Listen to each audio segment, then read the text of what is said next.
So before I was even born, I was read to when I was in my mom's stomach. And when I was born, I was also read to many times, every single day basically before I went to bed. Like I couldn't go to sleep without being read to.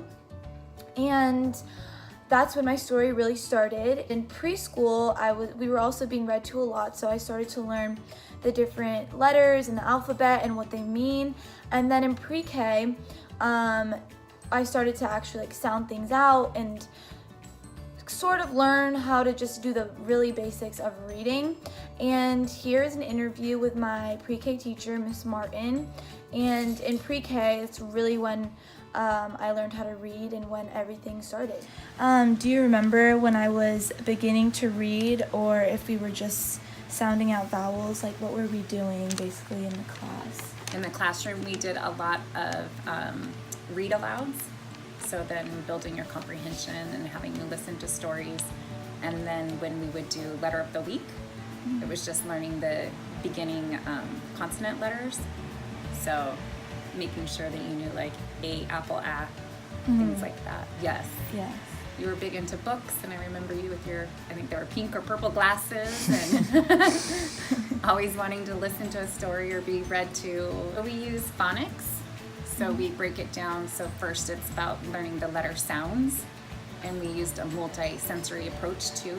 So incorporating not only learning the letter sounds, but also with writing.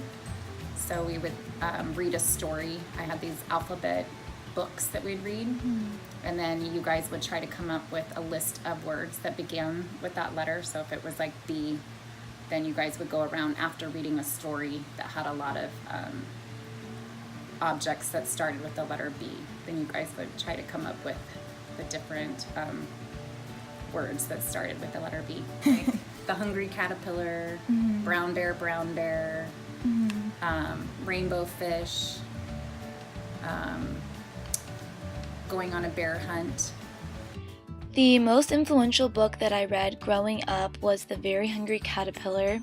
This was the first book that I learned to read all by myself, and it was easy to read when I was younger because it would lay out the days of the week and connect it to different foods. So I was able to relate the pictures with the days of the week, and it was the first time that I connected the words to the picture. You were, if I remember correctly, you were a really focused student. You were super engaged. You would listen, follow directions. You were a rule follower. Very little. Some more books that I read in elementary school that really shaped my reading progression was the series of Unfortunate Events. I read the whole entire series when I was in 4th grade through 5th grade, and I was obsessed with the author Lemony Snicket because I loved reading about fantasy and fiction, and this series caused me to get into creative writing and create my own stories. In high school, one of my favorite books that we read was Like Water for Chocolate. I love this book because I was able to connect the traditions that I have in my household to the traditions shown in the book. Cooking is a really big part of my household, and so just seeing how the author relates the recipes to the storyline was very interesting for me, and it caused me to think about how to write in a different perspective and how to write in a non-traditional style. How old was I when you first started reading to me? You were probably about 3 or 4 days old when I first started reading to you. I remember the first words that you sounded out, and that would have been probably in pre-K, at the end of pre-K or beginning of kindergarten, that you were sounding out some words. It was either Goodnight Moon, or there was a Dr. Seuss book, and I can't remember the exact one, but it was one of those, like, Oh, the Places You'll Go, one of those. Or the orange books that were like, remember those that you got me, like a set of Oh, books? that's right, from your aunt, from Nemo Bua. Well, the first thing we did is we learned the ABCs, so we would sing those all the time. And then we started looking at placemats that had letters on them at the table while you were eating. And you would, we would point at letters and you would say, T as in tiger, t, t, t, and make out those sounds. And after we did that, we then there was some different sight words that we learned. And then started learning things like colors and maybe spelling out some numbers and other basic things like that. And then I remember, and I think you must have been in first grade, though it could have been kindergarten, I don't recall, where I started writing 2 and 3 letter words like the cat in the hat and things like that on a piece of paper, or the dog is red, and then you would read it, and we'd go down line by line with you reading different sentences like that, and you would get really excited because you were now reading in full sentences.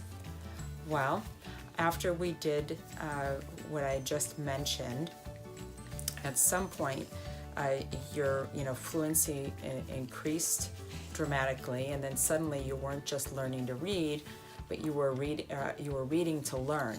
And so we would Yaya, so that's your Greek grandma, for those of you who don't know what a Yaya is, she gave you and Ari a subscription to National Geographic Kids, and so we would look through these smaller squarish books that would come in. And later there were some that were a little more, advanced that we switched over to, that were larger with crossword puzzles and a few other things in there. So that's, you would like to read those independently and learn sciencey things from that. And then I had some other books like that would be, reading a page or two and about, different subjects, whether they were in science or travel or whatever the case may be. Writing, well, you actually were very, very good at holding a pencil or a crayon from a very early age.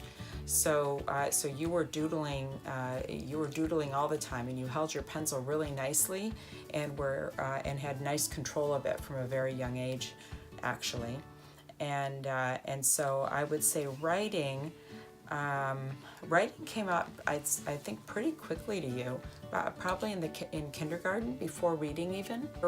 Writing has progressed from in elementary school, where there would be poetry and you would make haikus and do different things like that, to becoming more involved over time. You're always very creative with your writing, so it was fun to hear your introductions and how you'd put it together. You like to make books when you were maybe in the 2nd or even the 3rd grade, and they'd just be stories that you would make up, and you would also illustrate the storybooks as well. So you really were very creative and liked to do that from an early age. And I would say by 5th grade, there was, the standard thing they would teach at school was the 5-paragraph essay. So to have the beginning, introductory paragraph, the summary, and then 3 supporting arguments, 1 per paragraph in the middle. So I'd say it progressed that way. And then by the time in 5th grade that you had to write essays to apply to middle school, and certainly in 8th grade when you had to do the same for high school, your writing became, I think it matches your personality. It's just, there are a lot of upbeat adjectives and a lot of excitement and a lot of, gratitude and appreciation for just being a part of this world. In terms of your writing, it's very energetic, I would say, and that's how your writing has progressed.